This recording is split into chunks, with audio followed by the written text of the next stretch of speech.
Ladies and gentlemen, please welcome radio host from the Apple, Sliwa.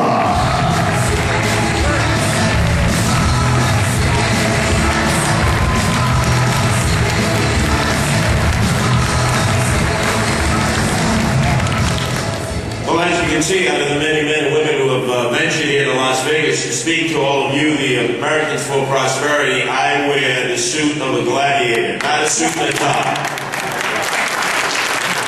And I'm going to take you from the suites, the corporate suites, to the streets.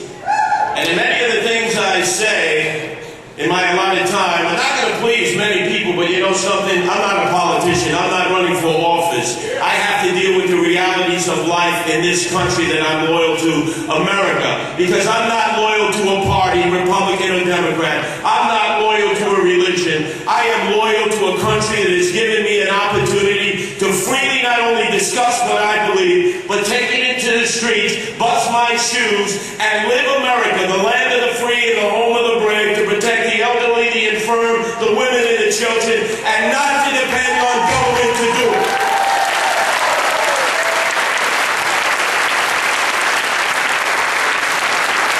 People will disappoint you. Principles won't. You know that. You've been failed before. And even though many will come with a tsunami of words and make love to your ears, oftentimes they have treated us like a gumata that they keep on the side. And when it's time to take that gumata to the house to introduce them to your mother and father, they're $1 short and a day late. You've been treated this way before. Don't be fooled again. You remember the who. I won't be fooled again. But I want to honor Steve Lonigan, Americans for Prosperity of New Jersey, because this man is a man of not only principle, but he goes out there and he organizes. There is a man in the White House who claimed he was a community organizer. I want to see your credibility, your stripes. It's people like Steve Lonigan of Americans for Prosperity who is out there day in, day out, getting people on buses, going to rallies, at times anonymously behind the scenes, making sure the power of the people is heard, so that both the Democrats and the Republicans have an X-Lax attack when they see 1,000 people outside the office.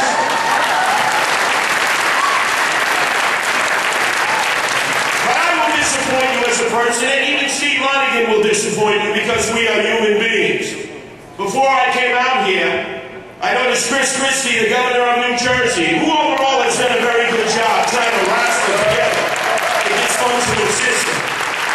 But lo and behold, in listening to a taxpayer minute of Americans for Prosperity with Steve Lonigan, he took on Chris Christie and said, "You're going to do what? You're going to bring in the government to control Atlantic City? You're going to run the casinos? Are you out of your freaking mind? Do you have the furniture upstairs and rearranged in the wrong rooms?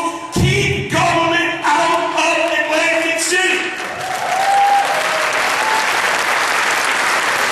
Because the people who are going to end up paying are us, the sucker taxpayers. And I have dedicated my life to going after the white-collar, the blue-collar, the no-collar criminals.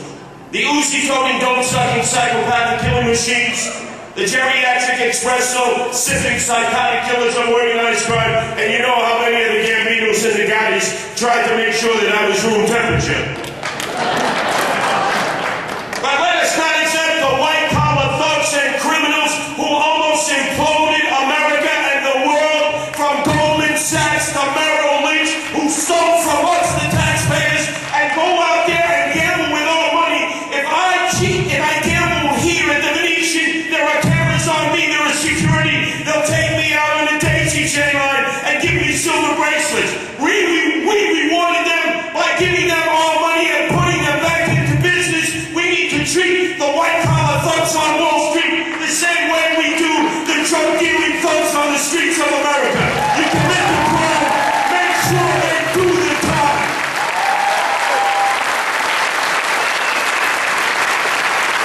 Do not protect them, and do not take their campaign contributions. Because if you come before us and you say, "Oh, I'm for the people, I'm for the hard-working middle class, the people who are multitasking, working 2 or 3 jobs just to make ends meet," and you take the money from the banks too big to fail, or the financial institutions who have once again put us on the edge of implosion, speaking with forked tongue. Don't trust these politicians. We've seen this before, and I will not be fooled again.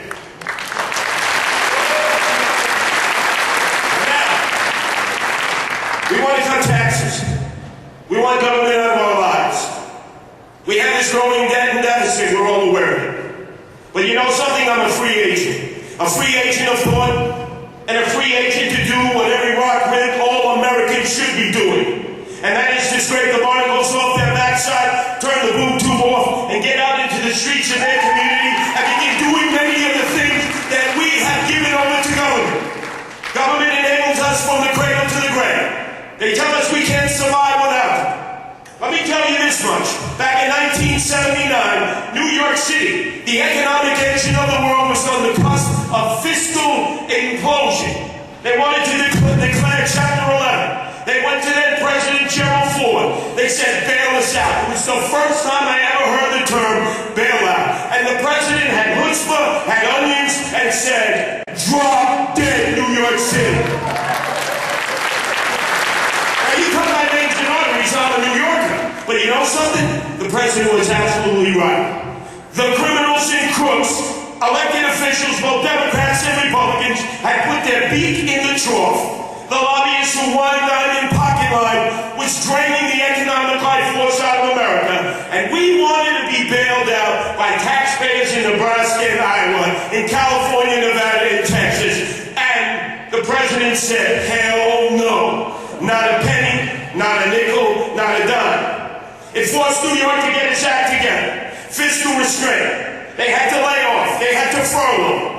And in that void, I was the manager of McDonald's. Max fried strawberry shakes in the heart of the belly of the beast, the South Bronx. You remember the movies, the documentaries, the books. The Bronx was burning.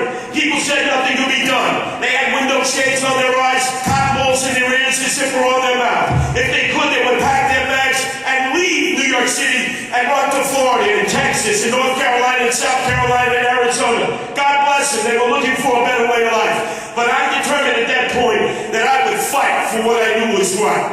I would take back the streets and the subways. I would go out there and utilize every right that we have as Americans to get the young men and young women to use their energy. Honorably, they serve us in Afghanistan and Iraq, and every day they shed their blood in honor of this great country of ours.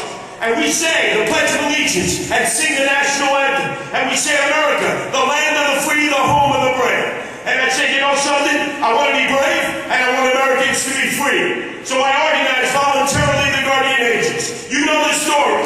We're in 14 countries, 140 cities, and we haven't taken not one nickel, dime, or penny of taxpayer dollars, because this is what we should all be doing.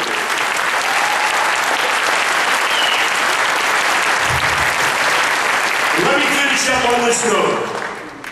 That as this tsunami of goodwill comes and hits America, and with a solid left and right, you send your message to Washington.